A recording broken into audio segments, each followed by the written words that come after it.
Sa ating minamahal na punong lungsod, kagalang-galang Maria Sheila Hani Lacuna Pangan, gayon din sa ating ikalawang punong lungsod, kagalang-galang John Marvin Yul Servonieto, sa ating mga pinuno ng sangguniang panglungsod, sa ating mga punong tagapamahala ng ating bawat departamentong kinabibilangan at lalo higit sa kapwa ko kawani at manggagawa ng lungsod ng Maynila. Isang magandang umaga at mapayapang araw po sa ating lahat. Ang tanggapan po ng Manila Youth Development and Welfare Bureau sa pamumuno ni Director Alex Layos ang siyang nataasan upang pangunahan ang pagtaraas ng watawat ng Pilipinas. Upang simulan ang ating programa, halina't sumabay sa pag-awit ng pambansang awit ng Pilipinas sa saliw ng Manila City Band. Kasunod ang panunumpa sa watawat ng Pilipinas na pamumunuan ni Ginoong Ruby Turipe. Kasunod ang ating panalangin sa pangunguna ni Ginoong Abelino Rivera at kasunod ang awit ng Maynila sa saliw ng Manila City Band.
Itaas natin ating kanang kamay at sabay bigkasin natin ang panunumpa sa watawat ng Pilipinas. Ako ay Pilipino, buong katapatang nanunumpa sa watawat ng Pilipinas at sa bansang kanyang sinasagisan ng may dangal, katarungan at kalayaan na pinakikilos ng sambayanang makadiyos, makatao, makakalikasan at makabansa.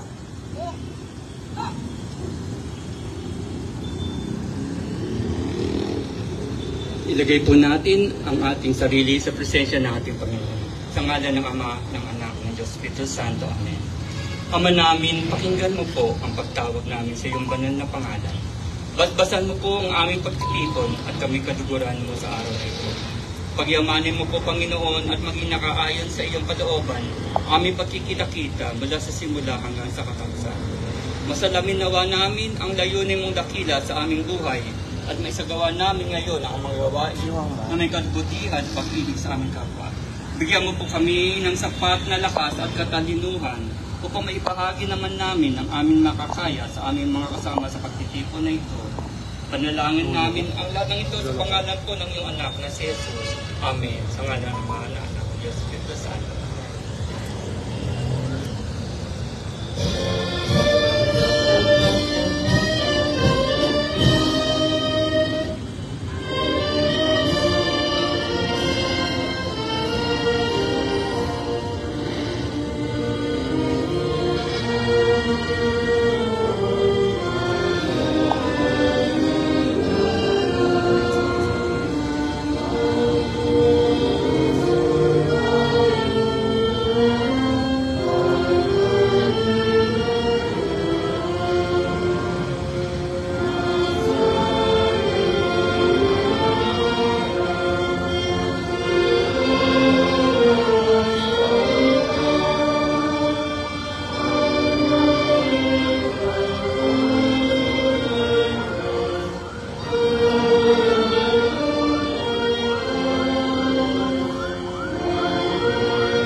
At upang ibigay ang kanyang maikling pananalita at ipakilala ang ating punong lungsod, palakpakan po natin Ginoong Chris Ruiz.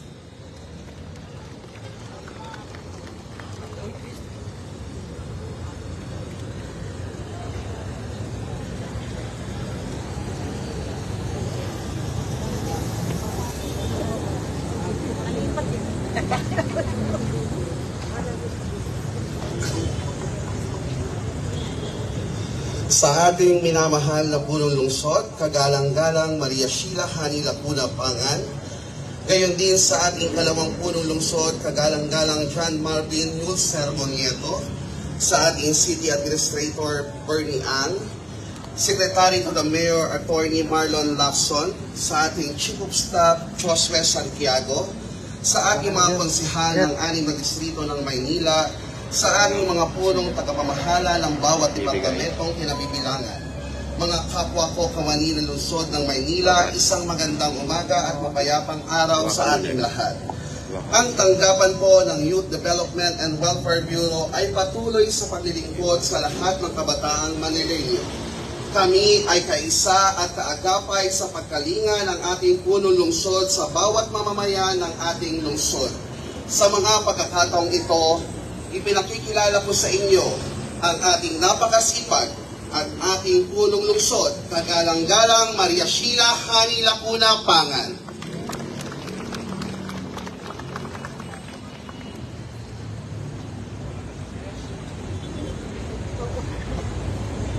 Good morning! Napakatipid mo naman, Ginoong Chris Ruiz, sa pagpapakilala ng inyong tanggapan. Magandang umaga po sa inyong lahat. Magandang umaga. Mas okay ba yung ganito?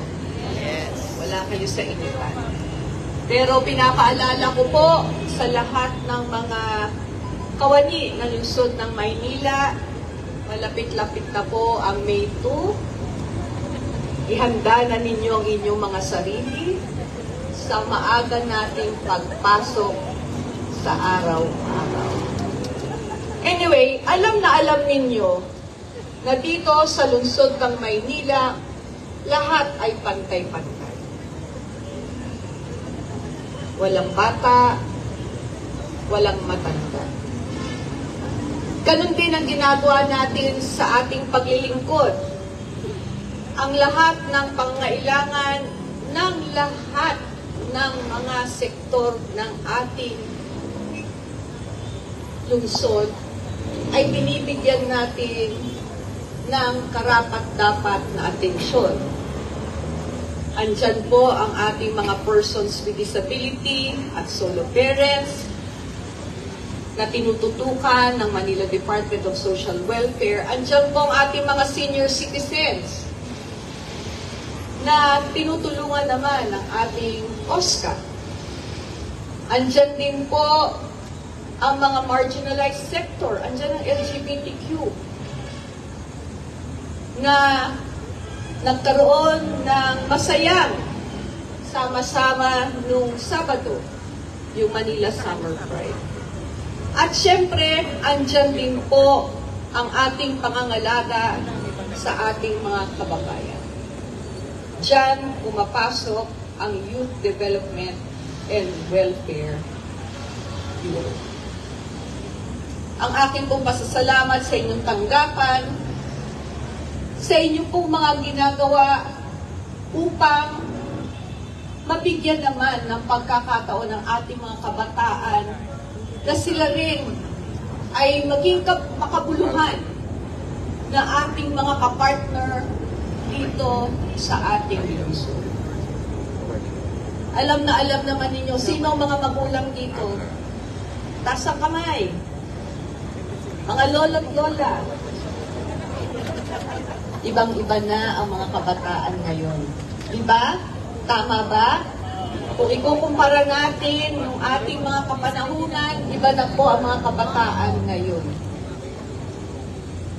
Pinapakita nila, sinasabi nila ang nasa isip nila. May pagkakataon na tama naman sila. May mga pagkakataon naman na kailangan iwasto pa sila o di kaya ay tulungan, alalayan.